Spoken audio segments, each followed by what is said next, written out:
Hello friends, आपका स्वागत है मेरे यूट्यूब चैनल पर। पिछली वीडियोस में हमने हिंदी व्याकरण की एक न्यू सीरीज स्टार्ट की थी और उसमें हमने पर्यायवाची शब्द, विलोम शब्द, शब्द युग्म इन पर चर्चा की थी। आज भी हम इस वीडियो में पर्यायवाची शब्दों पर चर्चा करेंगे। तो आइए शुरू करते हैं। आपके सामने जो स्क्रीन पे वर्ड दिखा रहा है वो पहला वर्ड क्या है? कपड़ा। कपड़े के देखिए कौन कौन से पर्यायवाची शब्द हो सकते हैं? पट, चीर, वसन, अंबर, वस्त्र, दुकुल, परिधान, पोशाक, लिबास। देखिए फ्रेंड्स, अंबर अंबर मतलब आकाश भी होता है और अंबर मतलब कपड़ा भी होता है। जैसे अपन कहते हैं ना पीतांबर, पीला है अंबर जिसका, तो पीतांबर। और ये इसका अर्थ क्या हो गया? कपड़ा। कबूतर, कबूतर यानी कि कपोत, रक्त लोचन, क्योंकि जो कबूतर होता है उसकी आंखें क्या होती है? लाल होती है, इसलिए इसे क्या कहा जाता है? रक्त लोचन कहा जाता है। पारावत, कलरव, हारी। देखिए फ्रेंड्स, अगला जो वर्ड है वो बहुत इंपॉर्टेंट है। कमल। कमल जो है, कमल के बहुत से पर्यायवाची होते हैं, इसलिए इनको थोड़ा याद रखना मुश्किल होता है। देखिए इसको याद करने का एक आसान तरीका क्या है? जलज। जलज का मतलब क्या हो गया? जो जल में जन्म लेता है। ज इसमें कौन सा प्रत्यय लगा है? ज प्रत्यय लगा है, तो जलज यानी कि कमल।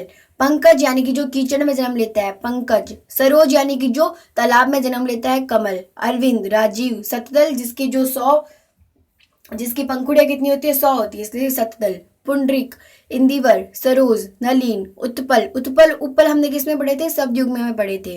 अनुज, नीरज। नीरज यानी कि जल में जो जन्म लेता है। ताम्रस, सारंग, सतपत्र, कोकनद, पदम, कंज, अब्ज। अब्ज देखो कैसे बने? अप प्लस जय, इसमें व्यंजन संधि है। अब्ज यानी कि जो पानी में जन्म लेता है। सरसीरू और वारिज। वारी यानी कि क्या होता है? पानी होता है, यानी कि जितने भी पानी के पर्यायवाची शब्द है उनके बाद अगर हम ज प्रत्यय यूज करेंगे तो वो क्या बन जाएगा? उसका कमल के पर्यायवाची बन जाएंगे।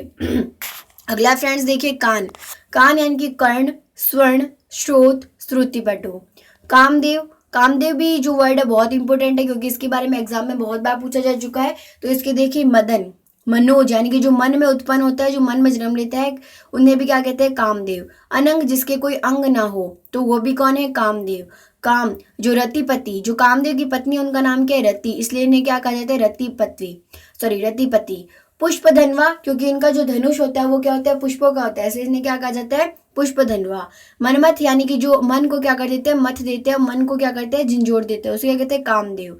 पंचसर, मनसीज, मार, प्रद्युमन, स्मर, मीनकेतु, कुसुमसर, कंदर्प। एक बार फ्रेंड्स फिर से देख लीजिए।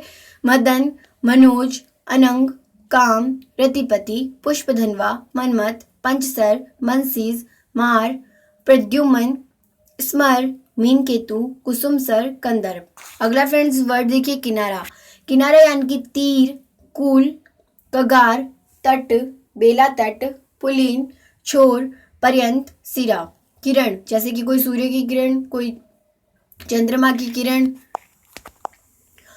उसके पर्यायवाची शब्द क्या है? कर, अंशु, रश्मि, मरीचि, मयूख, प्रभा। फ्रेंड्स, अगर आपको ये वीडियो अच्छी लगती है तो प्लीज़ वीडियो को लाइक एंड शेयर जरूर कीजिएगा। और ये जो वीडियो है उन सभी स्टूडेंट्स के लिए हेल्पफुल रहेगी जो अभी प्रतियोगी परीक्षा की तैयारी कर रहे हैं, क्योंकि जितनी भी प्रतियोगी परीक्षा में अमूमन सब में के हिंदी व्याकरण जो सब्जेक्ट होता है वो होता ही है। तो आप इसको सिर्फ इस पे ज़्यादा फोकस ना करके इसको रोज़ पढ़िए। मेरा तो यही कहना, आप इसको रोज़ पढ़िए जिसकी आपकी वोकेबलरी हिंदी की अच्छी हो जाएगी। और ज़्यादा से ज़्यादा अगर टाइम नहीं भी मिलता है तो ये 5-10 मिनट निकाल के ये वीडियोज़ देख लीजिए, जिससे आपकी वोकेबलरी अच्छी हो जाएगी। अगला है वर्ड कनक। कनक यानी कि कंचन, सोना, स्वर्ण, हिरण्य, हेम, हाटक। कल्पवृक्ष जो हमारी कल्पनाओं को पूरा करता है, हमारी इच्छाओं को पूरा करता है, उसे क्या कहते हैं? कल्पवृक्ष कहते हैं। और जो कल्पवृक्ष होता है वो केवल स्वर्ग में उगता है, इसलिए उसे क्या कहते हैं? देववृक्ष यानी कि देवताओं का वृक्ष। सुरतरु यानी कि देवताओं का वृक्ष। पारिजात, कल्पतरु, मंदार, कल्पद्रुम, हरिचंदन। ओके। कर्ण। कर्ण देखो वो कान था, वो कान हमारे जो सुनते हैं जैसे वो था कर्ण। यहाँ पे सूर्यपुत्र। आपको पता होना चाहिए कि जो भगवान जो अर्जुन थे, अर्जुन के जो बड़े भाई थे कर्ण, यानी कि कुंती के जो सबसे बड़े बेटे थे वो कौन थे? कर्ण थे। और वो किसके द्वारा उत्पन्न हुए थे? सूर्य भगवान के आशीर्वाद से उत्पन्न हुए थे, इसलिए उन्हें सूर्यपुत्र कहा जाता है। और वो क्या थे? एक सारथी के पुत्र भी थे, इसलिए उन्हें क्या कहा जाता है? सूत पुत्र भी कहा जाता है। और वो उनकी जो माता का नाम था वो क्या था? राधा था, जिनको उन्होंने गोद लिया था, मतलब कि राधा वो थी जिन्होंने कर्ण को गोद लिया था, इसलिए उन्हें क्या कहते हैं, राधे भी कहते हैं, क्योंकि राधा प्लस ए इस प्रत्यय से बना है। और इन्हें अंगराज भी कहते हैं, क्योंकि वो दुर्योधन के क्या थे, अंगराज थे। इसलिए उनके 4 नाम हो गए, सूर्यपुत्र, सूतपुत्र, राधे, अंगराज। कस्तूरी, कस्तूरी कौन क्या होती है, वो जो मृग होता है यानी कि हिरण होता है, उसके जो नाभि में स्थित होती है उसे क्या कहते हैं, मृग नाभि, यानी कि उसे क्या कहते हैं, कस्तूरी कहते हैं। और उसका अर्थ क्या है, मृग नाभि, मृगमद और मदलता। कुत्ता, कुत्ते के क्या है, स्वान, कुकुट, सुनक, सारमे, गंडक, कुकट, मृगारी, सोन्हा। देखिए फ्रेंड्स, ये जो कुत्ता वाला इसके है सारमे, गंडक, ये हमें याद नहीं आते, तो इसको आप थोड़ा ध्यान से देख लीजिए। कुत्ते के क्या है, स्वान, कुकुट, सुनक, सारमे, गंडक, कुकट, मृगारी, सोन्हा। कृष्ण, नंद नंदन, मुरलीधर यानी कि मुरली को धारण करने वाले, गिरिधर यानी कि पर्वत को धारण करने वाले, कन्हैया, बनवारी, श्याम, मोहन, वंशीधर, ऋषिकेश, कंसारी, यदुनंदन। केला, केला, कदली, भानुफल, रंभा, गजवशा, कुंजरासरा, मोचा।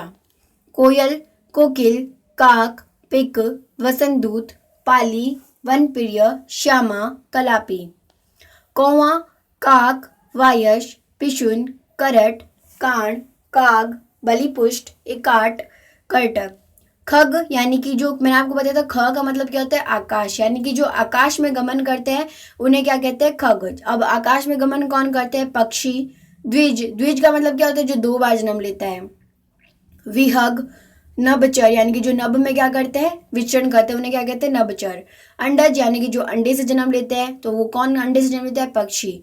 शकुनी, पखेरु, शकुल, ये थोड़े से अलग है, शकुनी, पखेरु, शकुल, ये अलग वाले थोड़े से ध्यान रखा करो।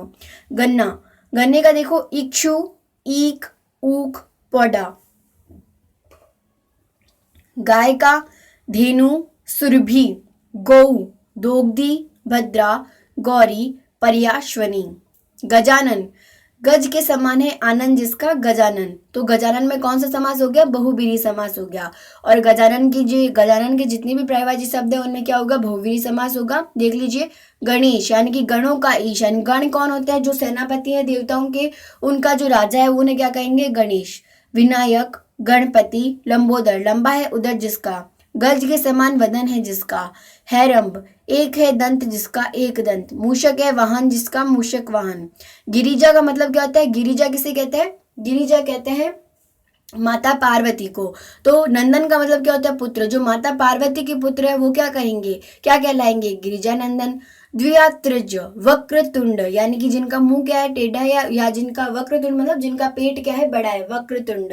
तो ये जितने भी गजानन जी के, गणेश जी के नाम है वो क्या कहलाते हैं, उनके सारे उनके प्राइवेट और उन सब में क्या होता है, बहुव्रीहि समास होता है।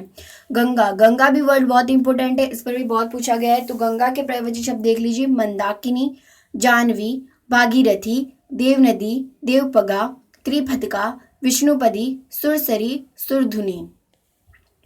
घी यानी कि घृत, हव्य, सर्पी, आज्य, अमृत, नवनीत। अब देखो, नवनीत मक्खन को भी कहते, मक्खन को भी नवनीत कहते हैं और घी को भी कहते हैं, तो आपको कंफ्यूज नहीं होना है। चंद्रमा, चंद्रमा का देखिए, इंदु, सोम, शशि, विदु, सुधांशु, हिमांशु। चांदनी, चांदनी, चंद्रिका, कौमुदी, ज्योत्सना।